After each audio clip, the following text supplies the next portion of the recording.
Hey guys, this is Rocket Powered Ice Cream here, or with an amnesia, whichever you want. I got my prototype heavy tank, core Russian heavy tank, mid-tier kind of tech tree kind of deal. I call it progression structure because not just limited to like the tree thing, right?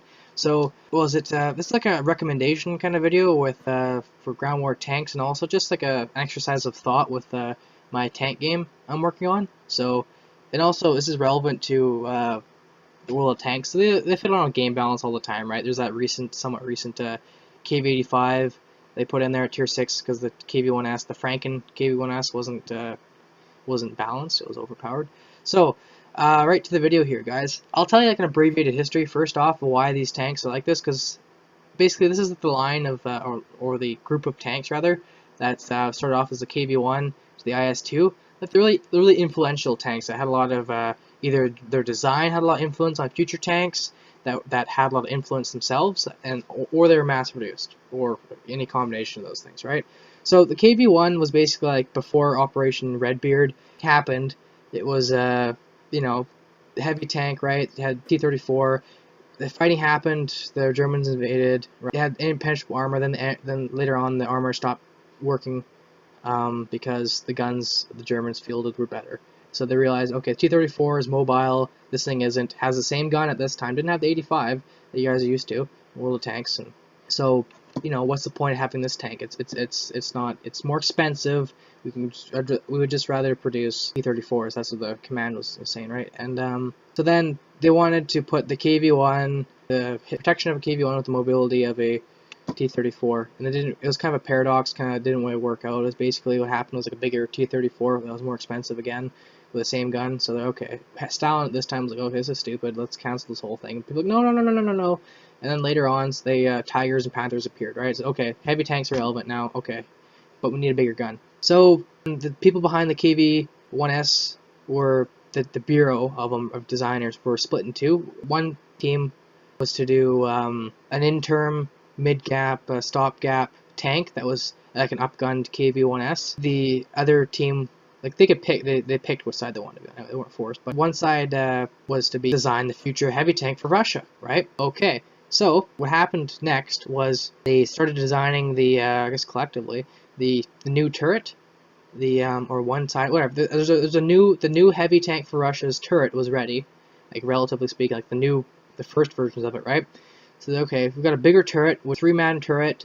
It can have an 85mm gun, right? So thus the KV-85 was born because they took it to KV-1S. They put some blisters on the side so it could house like a turret ring that was wider than the hull. And they put this new future Russian heavy tank turret on this tank to put a stopgap so they could put a bigger gun on it and had bigger gun than the T-34, had more armor in the front for the turret at least, and it was good. They're okay, let's do this until let's make this tank the T-30 or T-34, the KV-85 until we can get the future Russian heavy tank off the ground and in production. So they did that and they messed around with that for a bit. They're okay, we did the turret for the new heavy tank, now we're going to do the hull.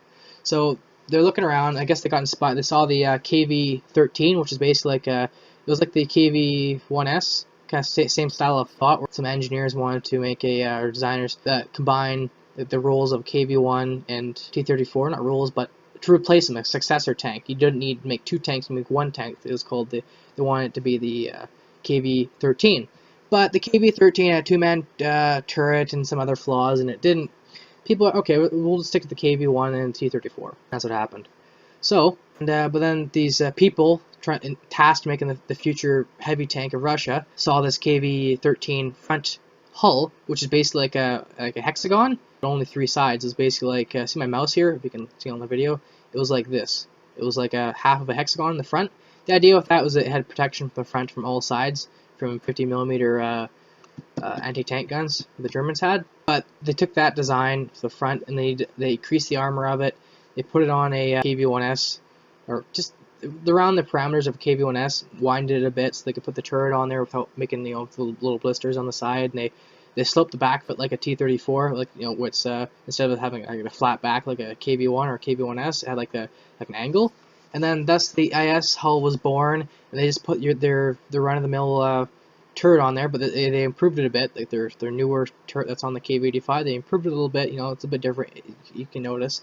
And they called it the IS-1. It had the oh no, they didn't call it the IS-1. They eventually called it the IS-1. But as it started out, the first versions were designated the IS-85. IS because Joseph Stalin, and it's I in different letters and stuff for Russian versus English.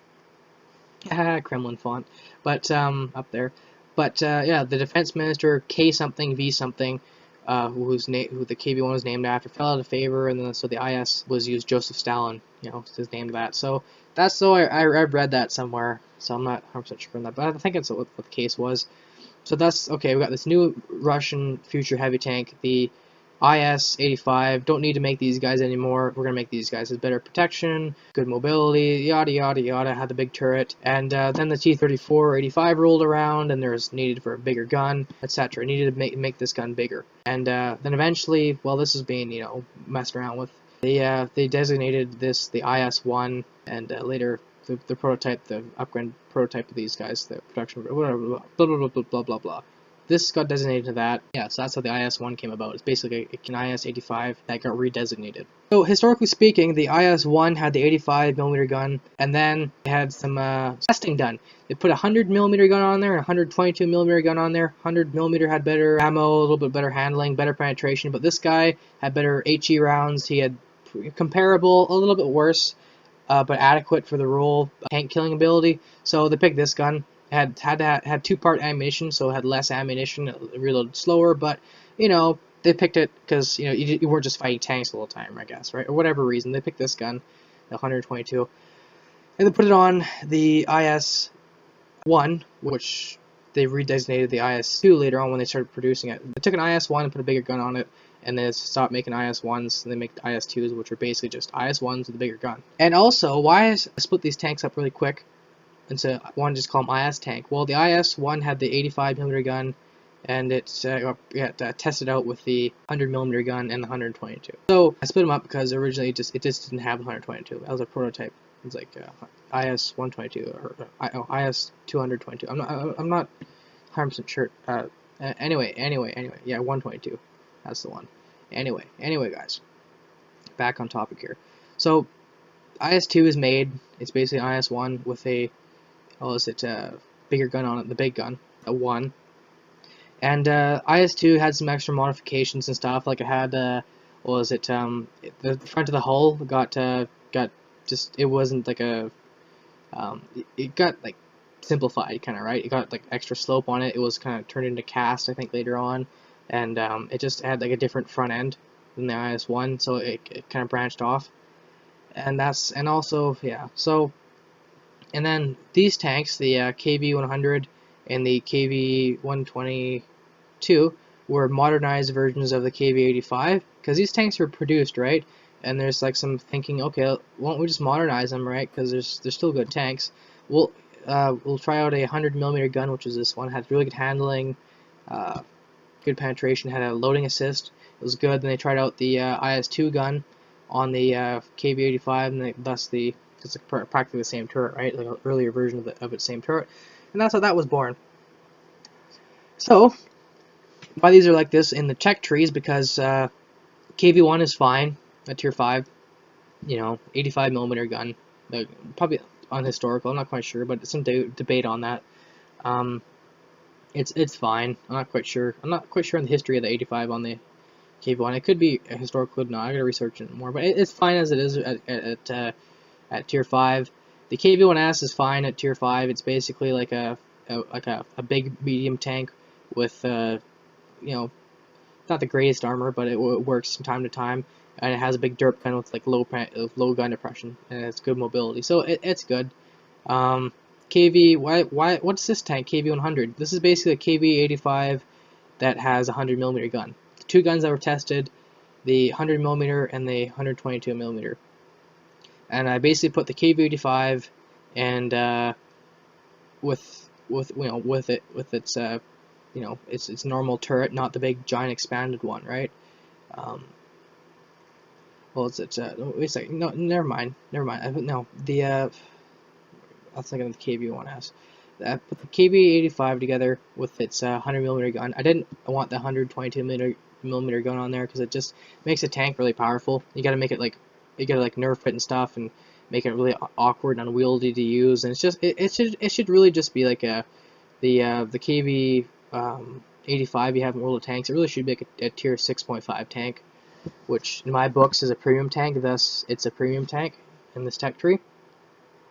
So the KB85 is a historical tank. You know, it's got produced, and people you find this tank a lot. And you're trying to KB85. You don't really know about this as a, you know, why I named it the KB100, not the KB85, was because the KB85, the free version that is, will turn into the KB100.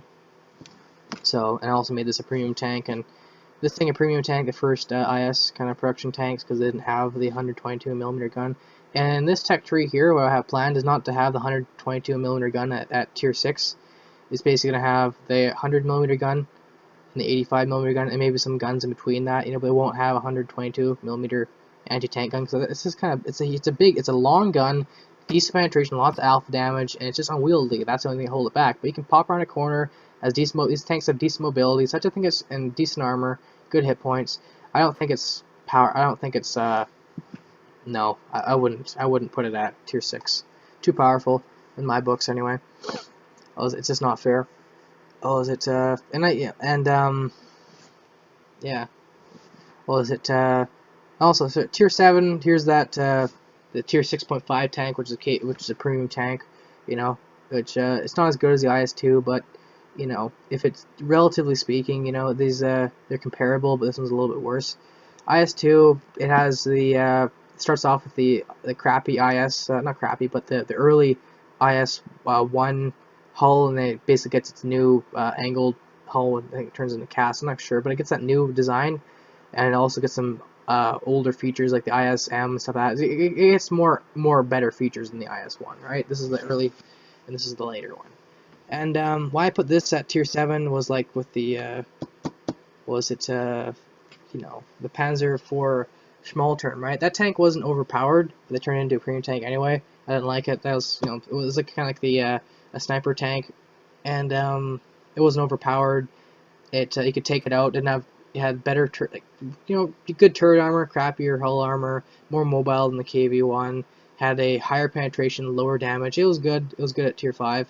One of my favorable tanks. I don't think it was. You could take it out. It wasn't overpowered. Couldn't burst around a corner, shoot somebody like you could in a for example, like an overpowered tank of the KV1S back in the day. Good mobility, great gun, decent armor. It just wasn't good. So yeah, but so at tier 6 though, it takes away like an overpowered tank at tier 6 or tier 7 premium. The KV122 takes away an overpowered tier 6 tank. This thing's fine at tier 6. If I'm making like a new tank game, whatever, or a newer tank game starting up, you don't have that big cult following around overpowered tanks like the KV 1S, so you won't get burnt down, you won't get killed and pillaged if you take away their favorite gun.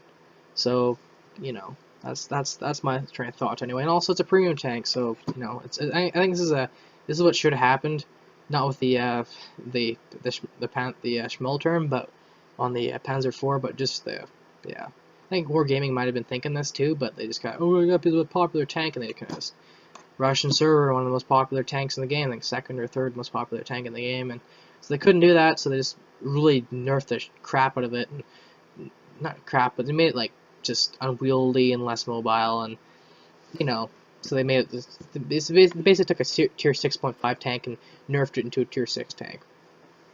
That's what they did. I don't like nerfing tanks into that. I don't like forcing tanks into roles that they shouldn't naturally be in. So I have a different style of game balancing, which you guys probably like learn later if you want to, or ask in the comments, whatever, right? But it's like a top secret thing. Well, is it somewhat? But yeah, here's a tier 0 and tier 11. That's a homage to some of the game structures and tier I have planned for my tank game. So that's the video, guys. Say what you want. I want to hear your feedback if you have any. No sense in making a video. Don't have feedback on such a developmental thing, right? So, yeah, some people have a lot more tank battle experience than me, and yeah, that's mid-tier heavy tanks. You know, video. So yeah, take care, guys. Have a good one.